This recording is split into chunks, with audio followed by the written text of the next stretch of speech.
اصلاحات در سال 78 رفت به سراغ حذف، یعنی گفته که من قانون اساسی رو عوض کنم بعد از اینکه انتخابات مجلسی شد بود. معلومه تو حذف شما دیگه اینجا قواعد رئالیستی حاکمه. وقتی شما بقای یک طرف رو تهدید بکنید، اونم میاد بقای شما رو تهدید میکنه.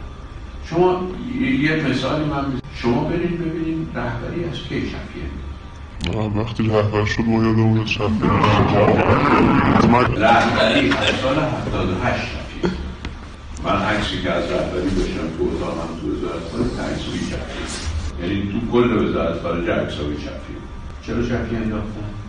به خاطر اینکه جریان اصلاحات رفت سراغ حذف رهبری و پشت بیسیم گفتن پیش به سوی آذربایجان توی تظاهرات 78 خیابون آذربایجان